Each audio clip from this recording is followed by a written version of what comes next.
My name is Paulina Hernandez, and I am 28 years old. It is January 29th, 2010, here in the beautiful Atlanta, Georgia. And my relationship with my comrade here, Caitlin Breedlove, is that she is one of my main, she's one of the most important people in my life. She's one of my political comrades, and jokingly referred to her as my first wife, but not really jokingly. She's a little bit of my political backbone and comrade, and we've been doing this work together for about 3 years at Song and longer before that. My name is Caitlin Breedlove. I'm 28 years old. It is the 29th of January, 2010. We're here at Agnes Scott College in Decatur, Georgia. And my relationship to Paulina Hernandez is very similar to what she was describing. For me, I think it's the best of what community organizers hope for in a comrade. So 3 years we've been working together with Song, and 7 years we've been working together in the struggle and movement for liberation and justice. And so I'm happy to be able to be talking to her this morning, as I've been happy to be able to talk to her on phone or face-to-face most every day for the past 7 years. Caitlin and I are a part of a southern regional organization called Song. We're both on the staff, and we're quote-unquote co-directors, but really kind of co-direct each other and help to sort of shepherd the work together. And Song is a 16-year-old gay, lesbian, bi, and trans organization that focuses all of its energy and resources in the South as a region, both as a political region and also as kind of a place of a lot of legacy and a lot of work and a lot of relationships, and see our work as being that of sort of helping to sort of hold both like the organization, but also as a membership-based organization, like the political relationships with our members, and also like the long-term sustainability of the organization.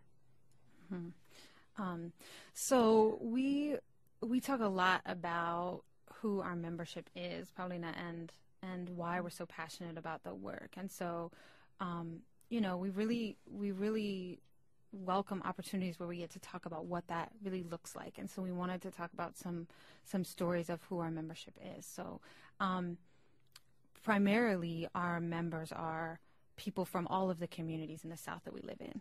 People of color and white folks, working class folks and middle class folks, women, identified people, transgender people, people who deeply love the rural communities they're from just as much as the straight people who live in those communities love the communities they're from. And we think specifically of one story of a young person that we've known since she was 17 years old, and she is from a small coal mining community in the South. And she grew up fighting against the coal mining companies to save the community that she's from, with her parents, with everyone she knew. And when you go to the community that she's from, people will tell you you'll be in the green part of Appalachia, and people will be like, see that part that looks like the Grand Canyon? That's where they've been strip mining there. And when you look at the water there, it runs this bright orange color, right, because it's been poisoned by coal mining companies. And this young woman came to us and started coming out while she was being mentored by us. And all she has ever wanted to do is go back to the tiny community that she's from and keep carrying on the legacy of social justice work that her elders have started.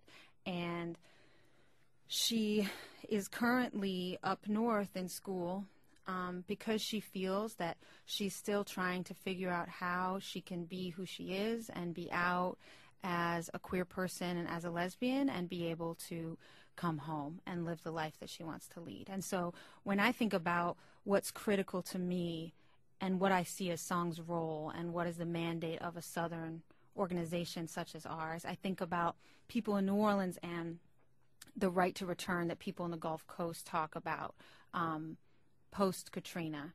And I think about how crucial that is and how much we want to be in solidarity with every person from the Gulf Coast's right to return, and what a powerful idea that is. And at the same time, how critical it is that right to return is an idea across the South, that we are from these communities too, and as transgender, lesbian, gay, and bi people, we have a right to live lives with dignity and joy on our own terms, and we need to create the kind of communities. That's why Song exists, to continue to transform communities as those communities want to stay Southern, want to stay based in the legacies, want to stay in the best of Southern tradition, and also make it possible for folks like this young woman to be able to come home to the community that she loves and do this work here.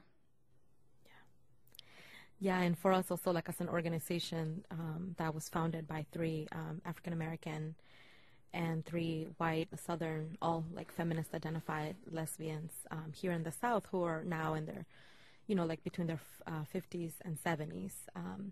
They, it's really interesting hearing them sort of talk about like the different kind of struggles that they were politicized through in the South, and what that means for folks that are not necessarily Black folks or African American folks and white folks to also be sort of affected by the legacy of that work at a time where there was a lot of focus on the fact that, like gay and lesbian at that time groups should focus on, building up like social spaces, right? Like what it meant to say that like there's this one lesbian bar, there's this one sort of like gay men's like space, whether it's, like a pool hall or whether it's a bar, and like thinking that was really, like as long as we could sort of identify each other and people would come out of the closet, it would really sort of shift the way that we felt about ourselves. And one of the things that, as we're sitting here, actually, like we've been talking about this a lot, like as I've been sitting here at this particular point in like our organizational history of doing a little bit of reflection work, doing some planning for the next 5 years, thinking through like what the effect of the choice that they made to say that we needed more than social spaces. We needed some real political spaces in the South that helped to sort of engage, like not just gay and lesbian folks, but also trans folks that didn't necessarily identify as gay and lesbian, but saw themselves as engaging with their sexuality in a really different way than straight folks, whether queer identified or bisexual folks or whatever.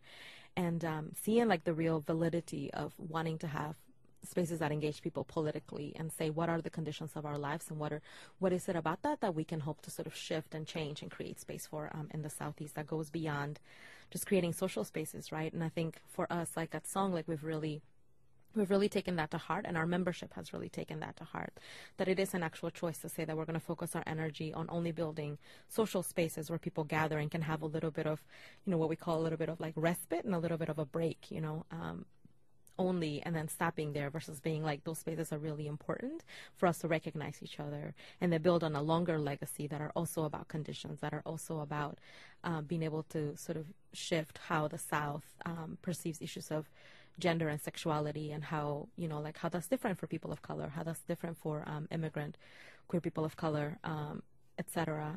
And trying to figure out what our responsibility is to create spaces that are sustainable, that are long-term, and that also sort of are able to use like the resources within the queer community like really strategically, and that help to shift like how we, not just how we see ourselves, but how we sort of become more self-reliant as a community. So we've been doing a lot of thinking about that over the last 12 months, because our last plan came out of, some of what Caitlin spoke about